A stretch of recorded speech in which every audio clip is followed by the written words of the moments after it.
So our next presenter is going to talk to us today about something called compassion fatigue.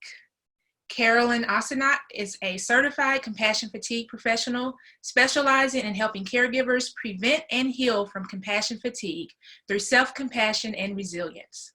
Carolyn's passion for supporting caregivers, both professionals and volunteers who are taking care of friends and loved ones, grew out of her experiences as a hospice and hospital chaplain. Having experienced compassion fatigue herself, Carolyn understands the powerful and negative impacts it can have, and she feels called to use her own experiences to help others dealing with the unique stresses of caregiving. Please welcome Carolyn Osoinoch.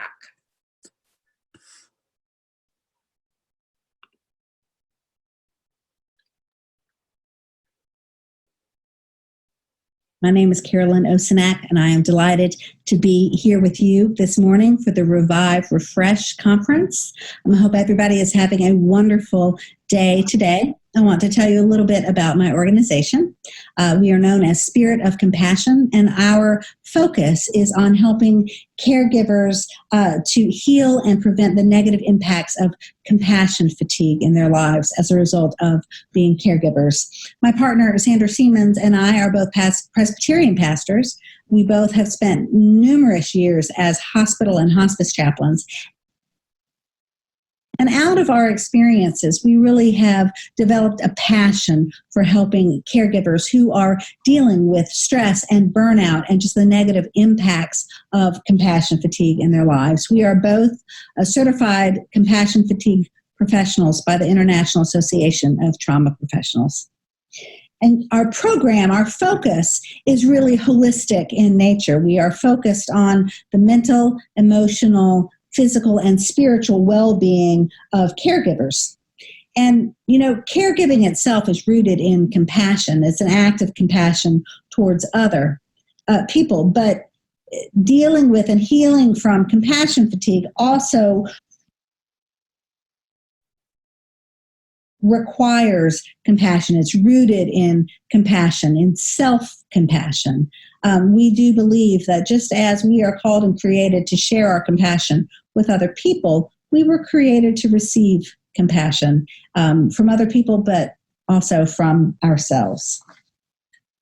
The first thing I would like to talk about this morning as we talk about this life-centered care that grows out of compassion focused holistically, the first thing I'd really like to talk about this morning is stress. And this is something you're all familiar with. You have all experienced stress.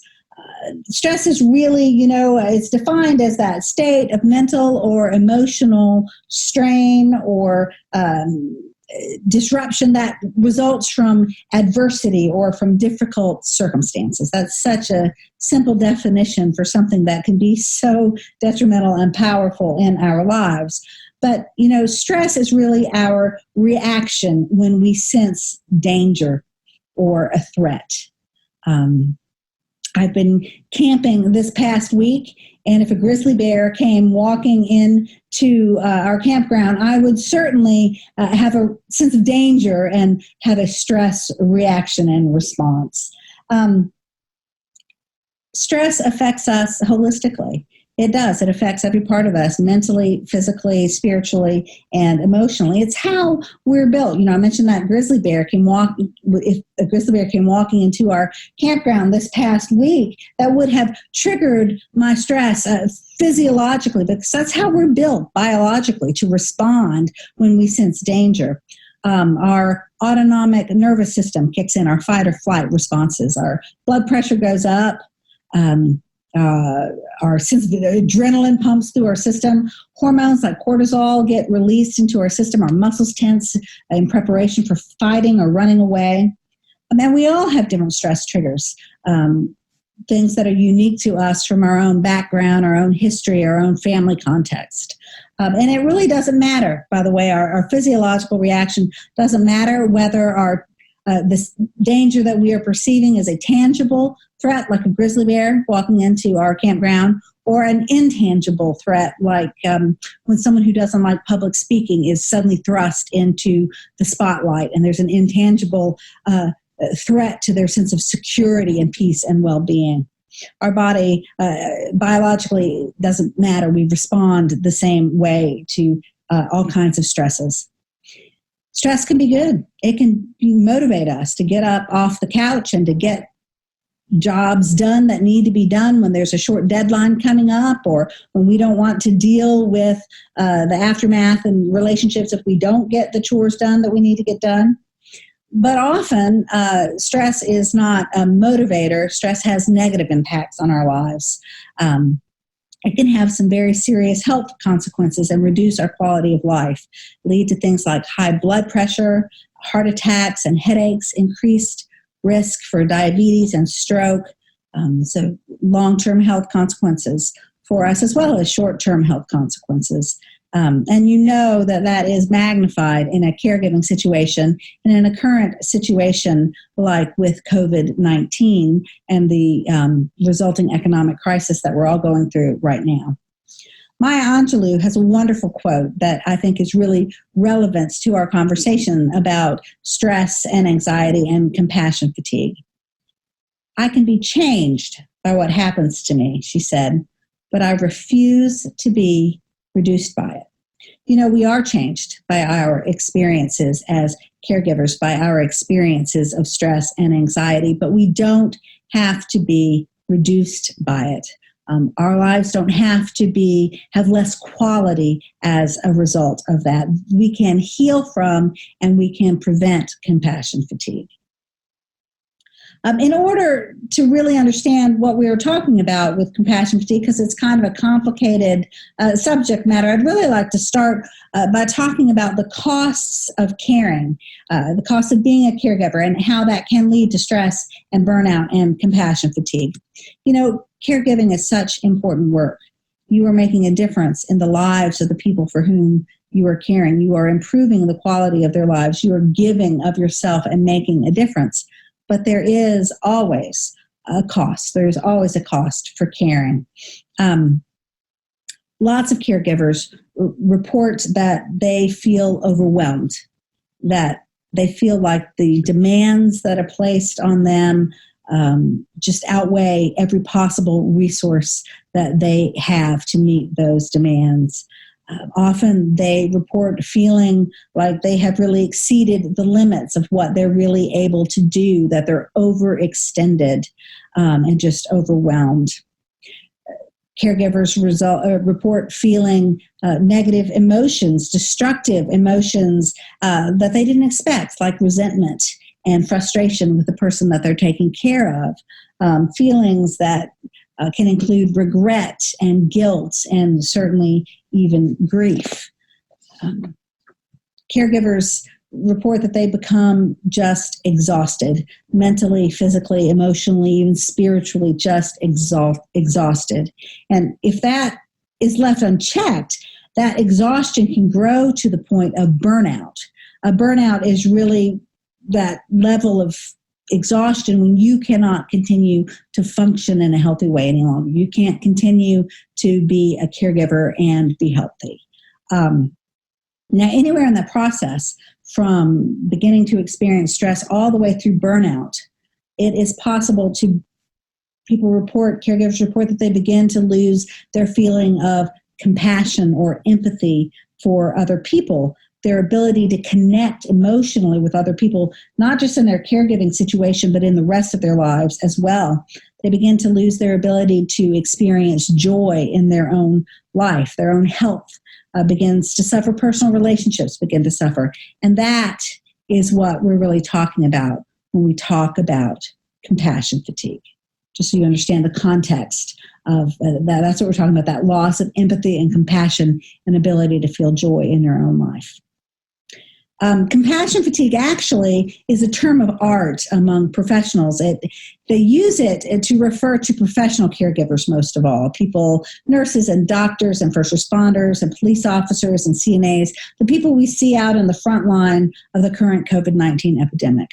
But you know from your experiences, and we certainly know from our experiences, that So many caregivers are actually volunteer caregivers, people who are taking care of their friends and their family and their loved ones. And volunteer caregivers experience just as much stress and compassion fatigue as professional caregivers. And so today in our conversation and in the work that we do at Spirit of Compassion, we really focus on the broader category of caregivers in general and not just on professional caregivers. And caregivers experience a unique combination of stressors. It's true of both professional and volunteer caregivers. First of all, you experience the stress of your daily life, your primary stresses, your job, your family, your pets, your house, just the stresses of daily life. The second, you add to that the stress that comes from the difficult and maybe unfamiliar tasks of actually taking care of someone else, having to learn about and use and get used to unfamiliar medical equipment, or perhaps providing intimate hygiene care that you never expected to have to provide for a member of your family that feels very awkward and is very intimate. That can be very stressful. There's a lot of stress associated with that. The third is, you add on to that, the stress of your own emotional responses to seeing someone that you care about suffer with a traumatic experience, with a life-limiting illness or even a life-ending illness. You have your own emotional responses built out of your relationship with that person. And then the fourth, some caregivers report experiencing what we call secondary traumatic stress. You've heard of PTSD. We just talked about primary stress, the stress that you experience in your own life.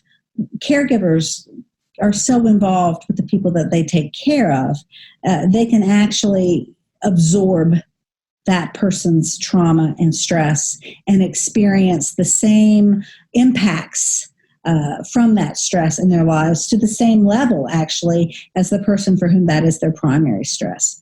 And so that is secondary traumatic stress, and many, many caregivers report experiencing that. The good news, and here is the slide for that, I apologize, the four different types of stresses for caregivers that really build up. The good news is that healing and prevention from compassion fatigue is really possible. The reality for most of us is that we're not going to stop being caregivers, whether that is our job, whether we're taking care of family and friends and loved ones. And the reality is that the people we're taking care of are still going to be struggling at the end of the day. And being a caregiver is always going to be stressful in many ways. There's no magic wand that can just take that away. But the good news is that there are habits and practices that you can learn that can help you combat the negative impacts of stress and burnout and compassion fatigue in your life. Unfortunately, our typical coping mechanisms don't actually work very well. We're taught to be stoic and not complain or say anything, and that doesn't work very well at all. People just push through. That's what I tend to do, just push through and push and push and push and function until I can't function anymore. That also is not healthy. Or to burn the candle at both ends, particularly the sandwich generation where they're taking care of parents and children, tend to burn the candle at both ends and there's nothing left in the middle for them to care for themselves. Those coping mechanisms don't work very well. But as I said, there are things that you can do, practices and skills that you can develop to help you overcome and combat compassion fatigue. And we really find that these things are based in two key components, and that is learning self-compassion and learning to be resilient. So I'd like to talk a little bit about that, those two key components this morning. Talk a little bit about self-compassion. We do find that self-compassion is essential in overcoming the negative impacts of stress and compassion fatigue. That is the reason that my organization is called Spirit of Compassion, recognizing that compassion is something that we are called to share with others, but also a big part of our program is helping others develop compassion for themselves. Many people struggle with the idea of self-compassion, with offering themselves the same care and concern that they give to other people. But the truth is that we cannot, in the long term, continue to give to other people what we don't have for ourselves. We run on an empty well, and we just can't maintain that. In order to really give other people compassion, you have to have compassion for yourself. So let's talk a little bit about what self-compassion is and what it isn't. Self-compassion is a gentle, caring, non-judgmental awareness of our own suffering and needs. It is giving ourselves the same care and concern and compassion that we extend to other people. Self-compassion is an acceptance of our own inherent self-worth as a human being. As a pastor, I would say it is an acceptance of ourselves as flawed and human, but cherished by our Creator, having inherent worth just because we are. Self-compassion involves acknowledging that you aren't perfect. I hate to break it to you, but none of you are going to be the world's only perfect caregiver who never loses your temper and never makes a mistake and never gets frustrated. Self-compassion really involves treating ourselves with understanding and kindness and even forgiveness because we're not perfect. And self-compassion honors our connectedness within ourselves. Remember, this is a mind, body, and spirit focus, but it involves the connection within ourselves as well as our connection with others, finding our universal shared human experience, particularly with other caregivers who experience the same kinds of stresses and frustrations. So it really honors that connection, recognizing that we are all in this together. So let's talk a little bit about what self-compassion is not. Self-compassion is not the same thing as self-absorption. You can take care of yourself while being attentive and being focused on other people. Self-compassion is not narcissism. Self-compassion is also not a type of self-pity. It's not just pitying yourself and feeling sorry for yourself, but rather learning to see your struggles as part of the shared human condition, part of what connects you to everyone else. Self-compassion is not the same thing as self-gratification. This isn't about just getting whatever you want whenever you want it. In fact, sometimes the best acts of self-compassion we can practice are to exercise our willpower, that it's better for us maybe not to eat that last piece of cheesecake in the fridge or to drink that bottle of wine, to exercise some self-control and to set limits for ourselves. And self-compassion is not the same thing as self-esteem. Self-compassion is not about finding your sense of self-worth through how perfectly you perform your caregiving activities. Again, that's just an excuse to beat up on yourself.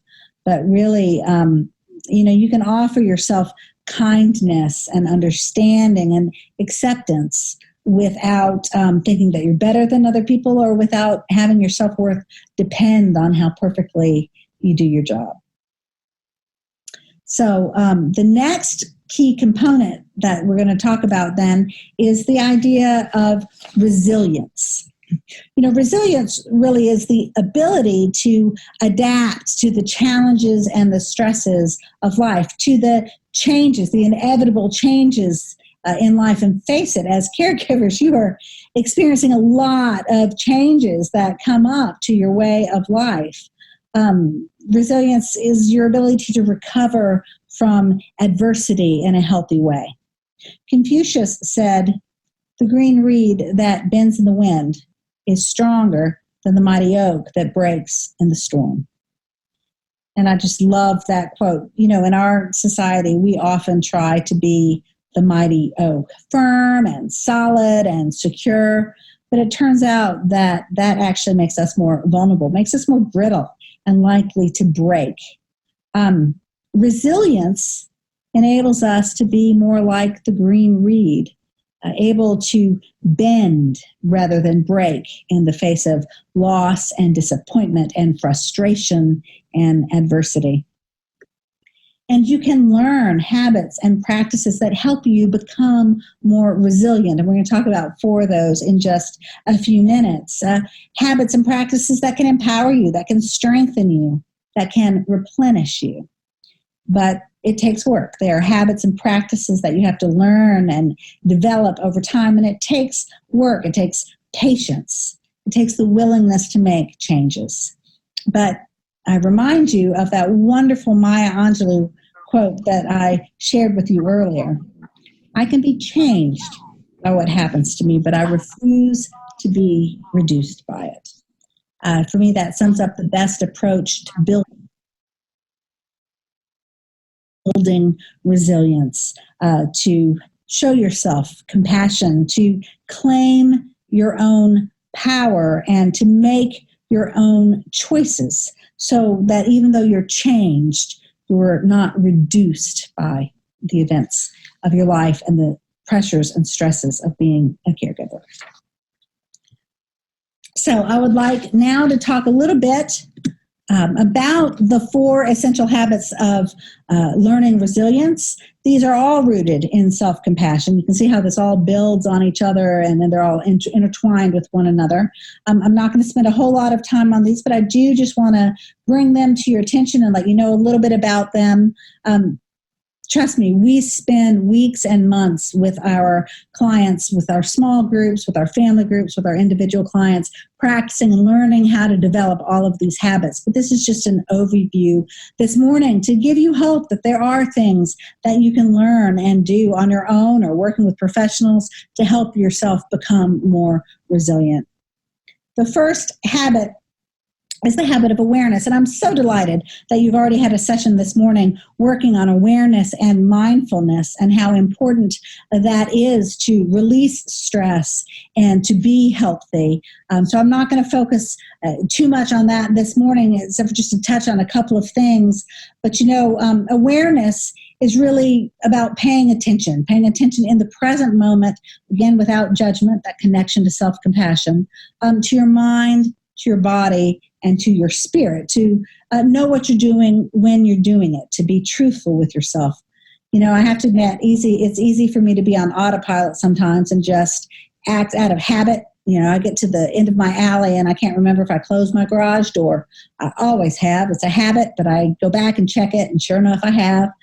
It's also easy to have my mind filled with chatter, worries, and my to-do list and conversations, and not have any silence, just experience some peace in my own mind. And so it's awareness, mindfulness can really help you combat both of those things and to really be present in your own life.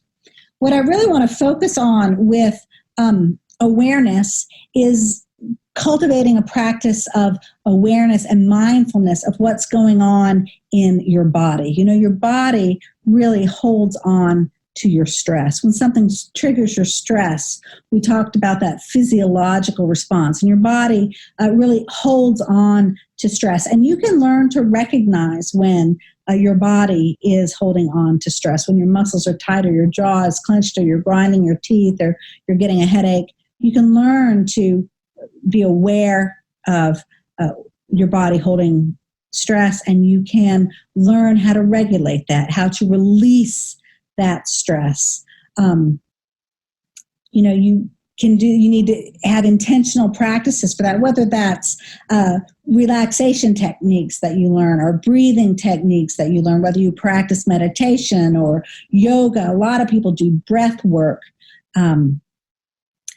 It's good to develop those practices in general, but what I'm really talking about is also focusing on in the moment, what you do in the moment when you recognize that your body is holding on to stress and anxiety and tension, and how you can regulate that and release that anxiety and tension and stress in your body.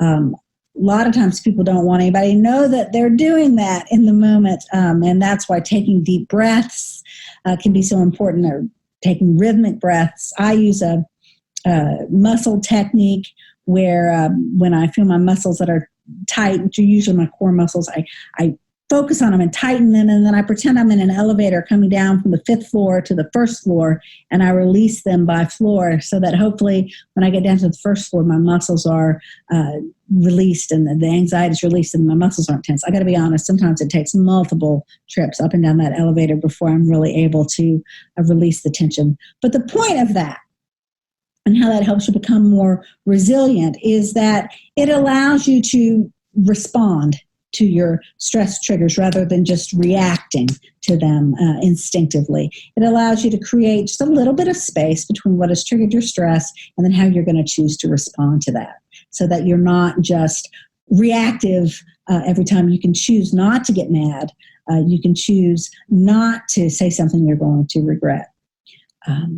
And so that is the practice of regulation. And that builds into then, and I'm sorry, here's the slide for that, that awareness slide, paying attention to what's going on right now. But that really builds into then the second habit, which is the habit of direction. And that really is knowing and acting out of your own values in that space that you have created.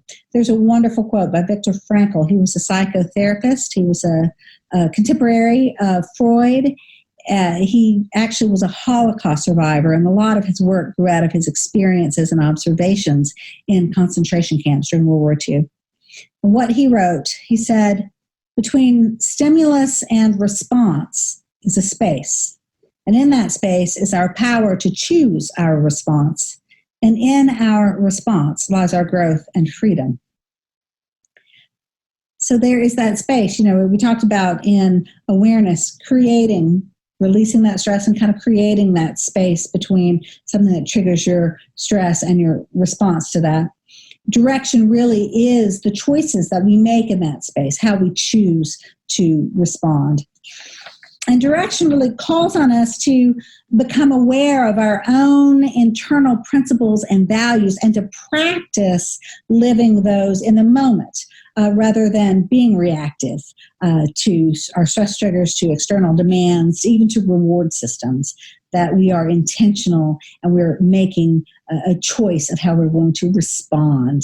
A lot of us, most of us, I hope, as a pastor, have a generalized commitment to a set of principles and values that define us and that we hopefully try to live by. But what I'm talking about here is more than just kind of a generalized commitment to that, is developing practices to really bring those into the way that you live daily, and certainly in the ways that you choose to respond in that moment that your stress is triggered.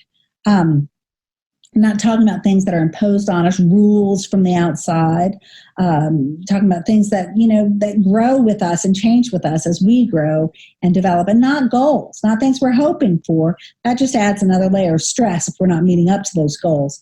But really understanding the things that are your guiding principles and values now and how you want to live by those. Not that you can't have goals and change your principles and values, but when we're talking about learning to be resilient, it really is a matter of learning how to live and practice your values.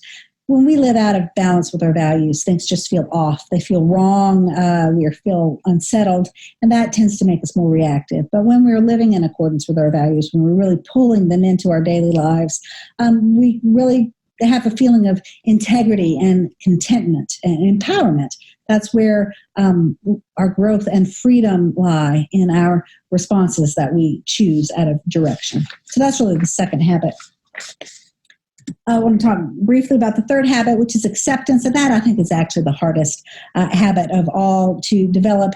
Acceptance is really about adjusting our perceptions and accepting the reality of what is, not what we want things to be, but how things really are. It gives us the opportunity to look at how we view the circumstances of our lives.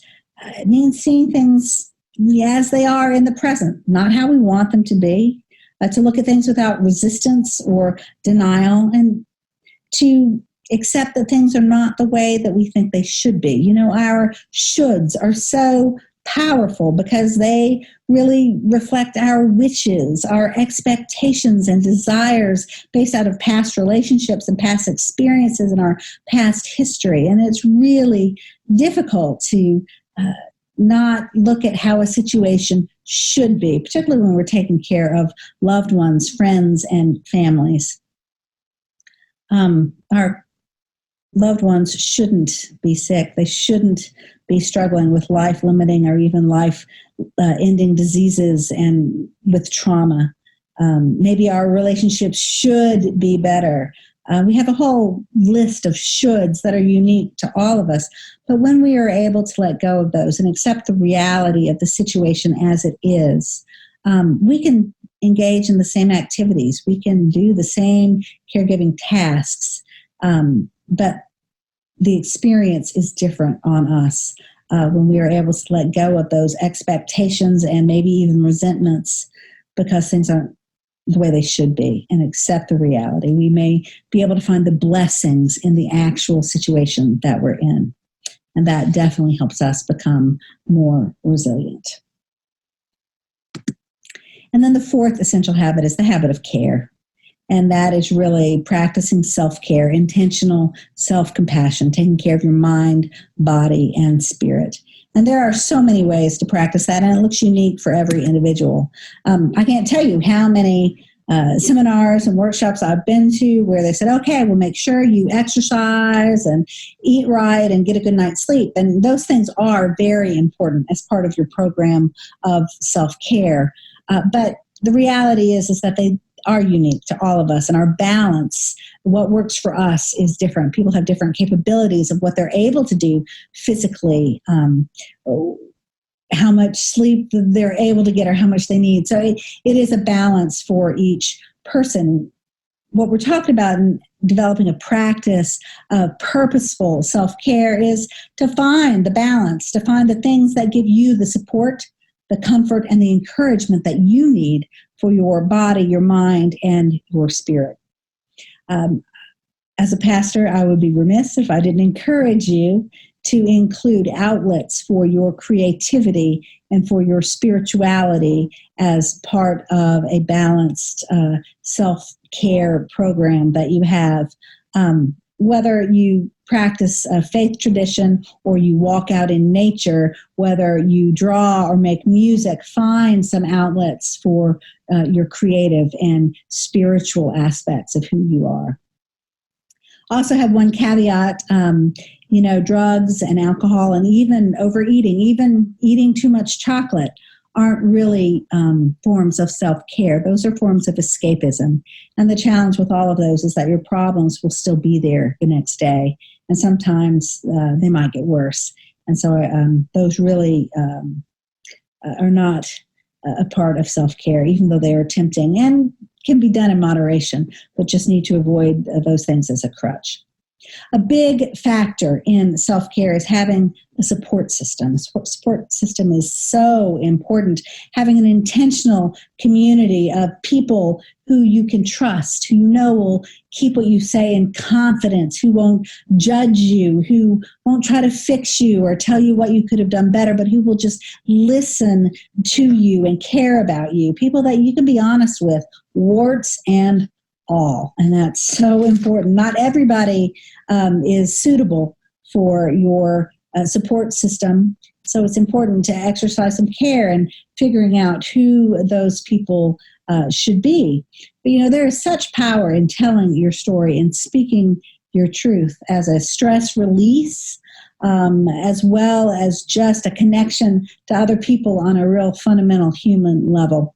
We have found in our experience that the support groups are so important. There's wonderful supportive communities. Again, that shared human experience where they already understand what you're going through and you're not trying to educate people or bring them to your level. People already get it. And we really encourage those as wonderful sources of support. Again, it's finding the balance that works for you. That is really important. All four of these habits that we've just talked about briefly are very important. Their merit is found in the doing. Knowing is not the same as doing. And there are all kinds of ways that you can learn and practice these new habits. It does just take a little work and commitment, but the impact on learning to be more resilient can really make a difference as you're a caregiver dealing with stress and compassion fatigue. In conclusion, this morning we have talked about an awful lot, thrown out a lot of ideas, topics that we tend to spend months or weeks with our clients. And so I just want to make sure that we have time for your questions and any thoughts. And I just want to encourage all of you. I want to thank you for giving of yourselves as caregivers. And I want to encourage you to have hope that while compassion fatigue is real, it is also something that you can heal from.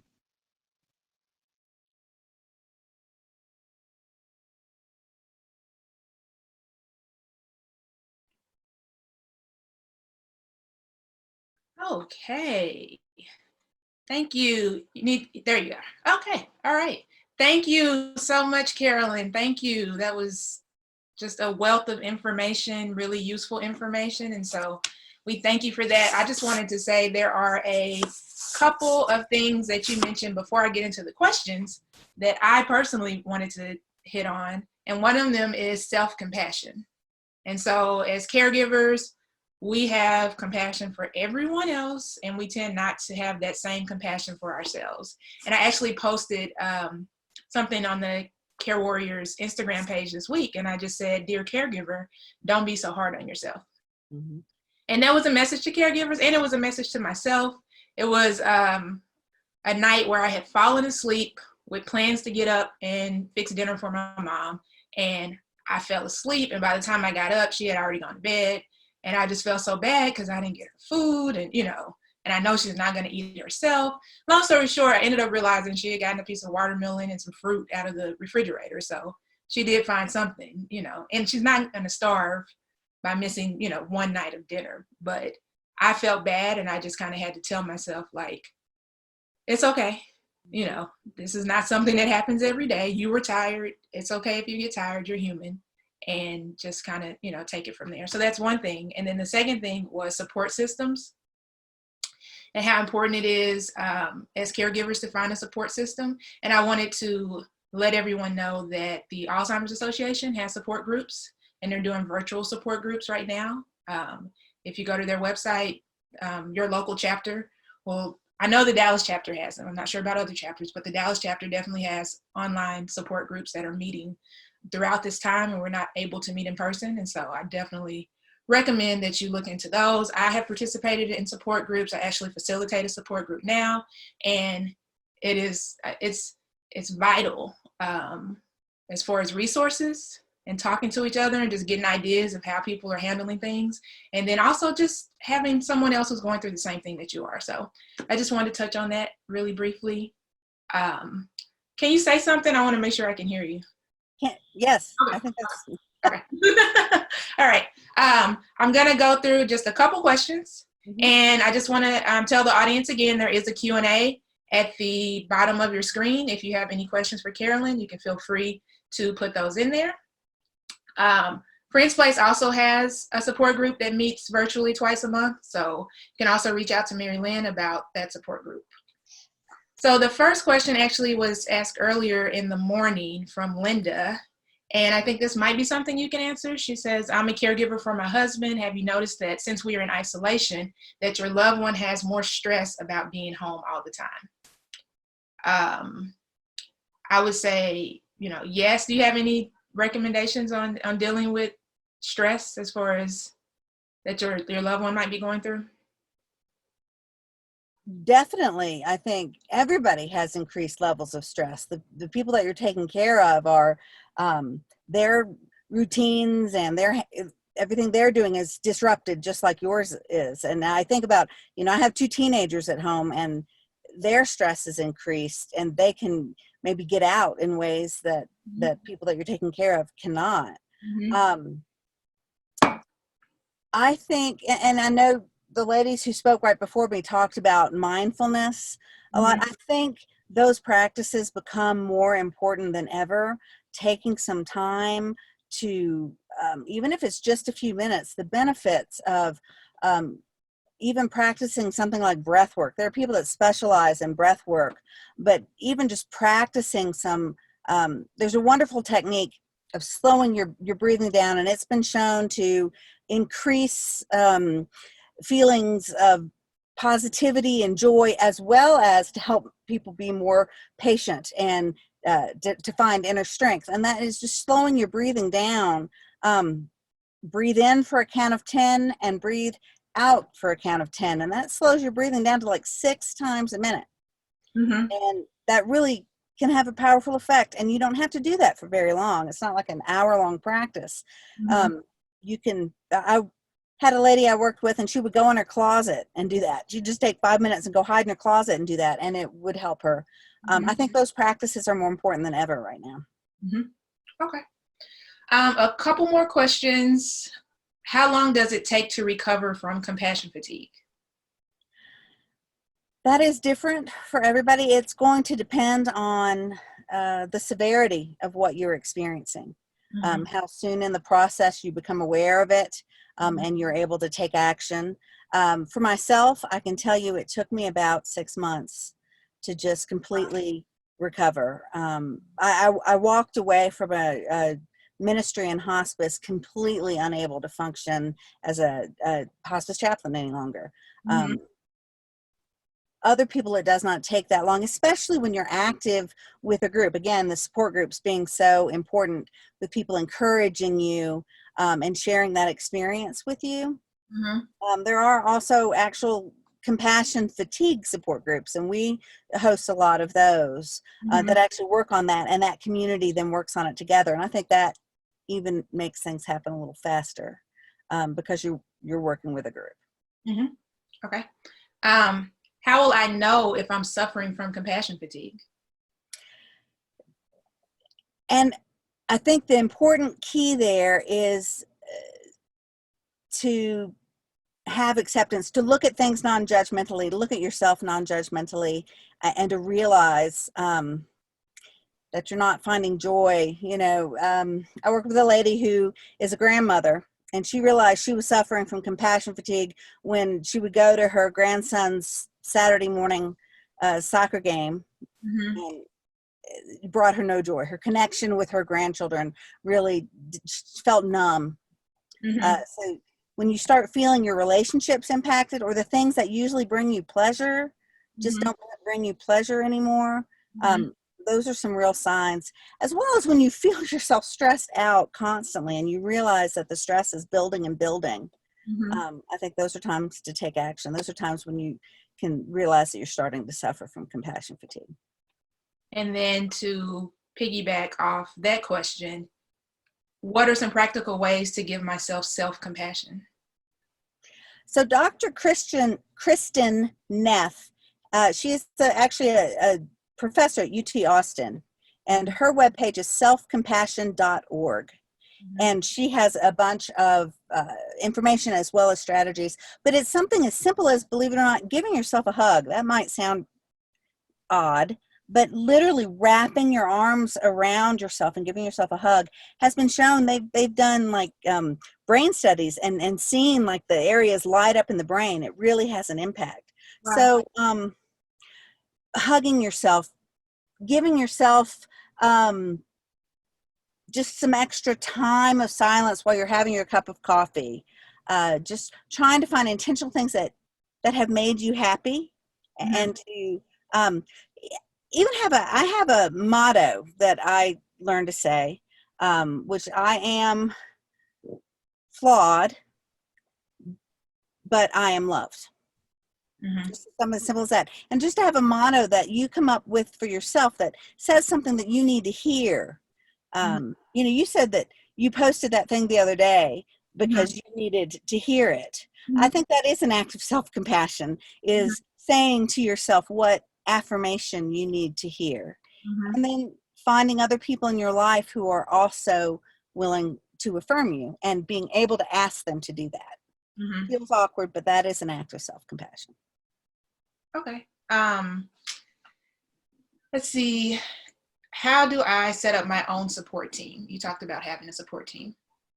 And that is really important. it is intentional to think about the people that you have in your life, who you can trust, who will hold what you say in confidence, who will listen to you without listening to you without trying to fix you or to solve what you're talking about as a problem that needs to be solved. Thinking through those people that you have in your life, and realizing that it's nothing negative about any person, that they're maybe not the right person. My husband is not the right person for my intentional support group, because boy, does he want to fix it. He wants to make things better for me, and I just need to be heard. Right. So looking through and thinking through the people that you have in your life. And again, I think support groups are a wonderful source for that, because you come into community with people who are sharing similar experiences and seeking similar support. And that's a great place to make connections for that kind of intentional. There are also, like, on Facebook, there's several Facebook groups for dementia caregivers that I'm a part of. If you send me a message, I'll be happy to send them to you, as far as the audience. But I mean, there are so many people going through this, and just, even if you don't, comment or respond or anything, but reading other people's stories and just knowing that you aren't alone, and that in some cases it could be worse. Like, I've, heard stories that are just mind-blowing about the things that people are going through out here. So I think that, and I know social media is a gift and a curse. It has its good points and it has its bad points. So, of course, in moderation, because it also can be somewhat depressing to read those types of stories all the time, and to hear that type of stuff all the time. So you just got to kind of know yourself and what you can handle. But I would also recommend, like, if you aren't able to attend, or maybe virtual support groups aren't your thing, try online. There's chat rooms and support groups online that also might be helpful. That's right, because you don't necessarily need to connect face to face. You can. Right. Another thing, the question was practical strategies for offering yourself self-compassion. Again, some of these things sound hokey, but they work. Write yourself a letter. Write yourself a letter and put it in the mail. And receive it. And tell yourself what you need to hear. Tell yourself that you are loved.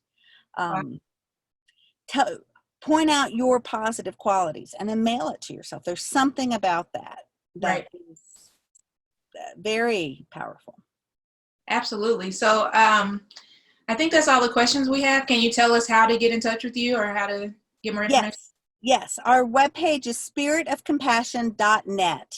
And it is a dot, I think, on the it has a, I think that was a typo from our first business card, but it's spiritofcompassion.net. And you can do Osoinoch at spiritofcompassion.net. And that information is on the website as well, in order to send us an email and contact us. My number should be on the card as well, for you to call and be able to contact us. My partner does the same thing, so you can reach out to either one of us from the webpage. And I just want to tell everyone that Carolyn is kind enough to join us. She is actually out of town right now, and so she was able to, because of technology. I'm sad that we weren't all able to be in the same place, but because we aren't in the same place and we're online, she was able to still join us today. So I'm very grateful for you taking time to join us. I'm delighted to be here, and you'll all be happy to know, I hope, that there were no grizzly bears that wandered into our campsite during this week. So Carolyn's in Colorado, by the way. They have grizzly bears in Colorado. We are happy that you were not eaten by a bear, even though there's a lot going on in the world right now.